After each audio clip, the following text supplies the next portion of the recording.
Hi, welcome to our channel, Alexis Dave for Math. My name is Dave Panchal. My name is Alexis Resendiz. Okay, so today we're going to talk about a couple of things. It's going to be parent equation for quadratic formula and parent equation for absolute value. Today we're going to be teaching you about the parent equations of a quadratic formula and an absolute value and their transformations. So the parent form of the quadratic formula is y equals x squared. So the way you change the y equal x squared is y equal a times parentheses x minus h squared plus k. And the way you change the absolute value is the absolute value equation is y equal absolute value x absolute value. So the way you change this to an absolute value parent equation is y equal a times absolute value of x minus h plus k. So we're gonna plug in this point on the graph. We're gonna plug in 2 for h and 2 for k, and we're gonna show how that changes the graph. So let's write the new equation, which should be a times x minus 2 squared plus 2. So the h over here means it will move from left to right, and the k means it will move up or down depending on the sign, plus positive or negative. So for the h, if it's negative, it will move to the right, and if it's positive, it will move to the left. So it's basically flipped. Alright. So let's continue graphing this. -2 means it is moving 2 units to the right. So it's gonna be here, and for the k, since it's positive, it will be going 2 units up, and that is the vertex. And now we're going to look at what we have. We have a, and a equals 1. So pretty much that means that we go right 1, up 1, right 1, up 2, up 1. So pretty much what we do is go from one position to this next one and up here.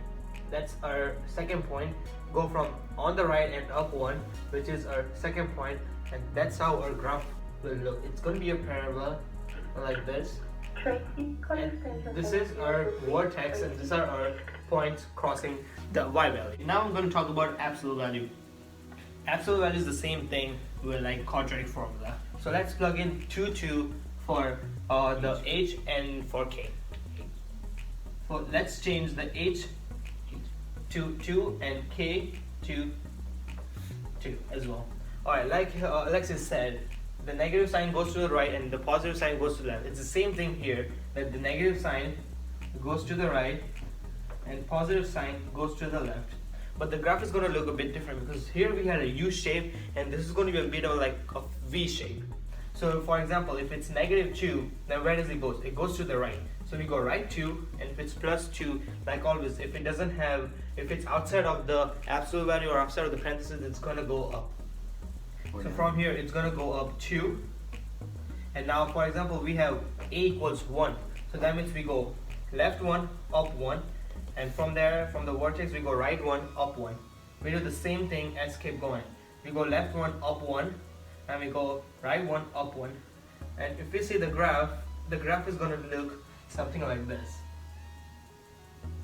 It's going to be a V shape, because it's an absolute value. Now we're going to talk about a couple of common mistakes that people make during this equation.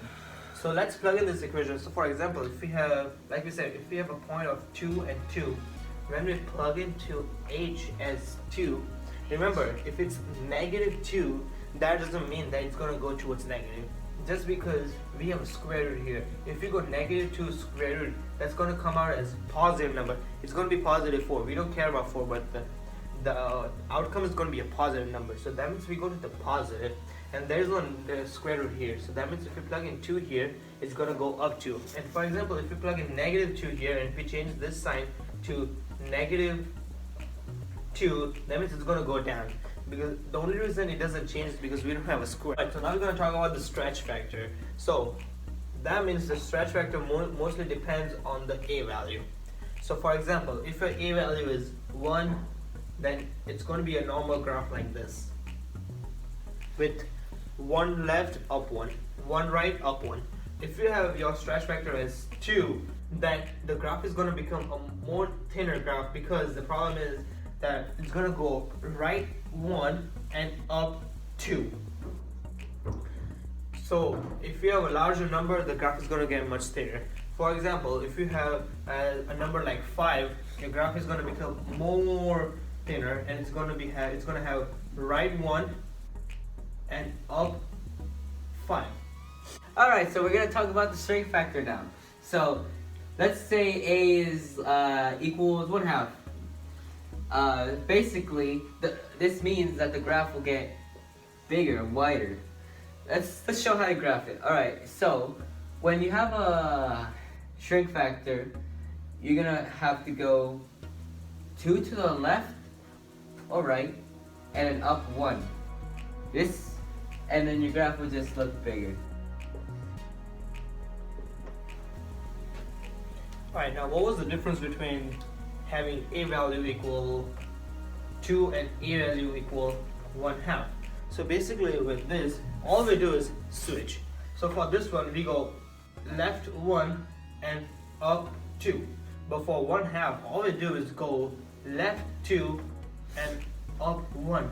For every number, it's not going to be the same thing. It's going to keep changing. But you got to keep one thing in mind, that if the value goes below 1, that means the graph is going to be much more wider, and if the value goes above 1, the graph is going to be much more thinner. Alright, so now we're going to give you some example problems. So these problems are out here, and you're going to be solving this problem, and an answer is going to be on our channel, which is going to be done by Alexis. These two are problem which are quadratic equation, and these two are for actual value. All you have to do is graph this two and graph this two, and you can send us a photo of it, and we'll let you know if the answer is right, or we're going to post our answer on our channel, so you can check if you got the answer right or wrong.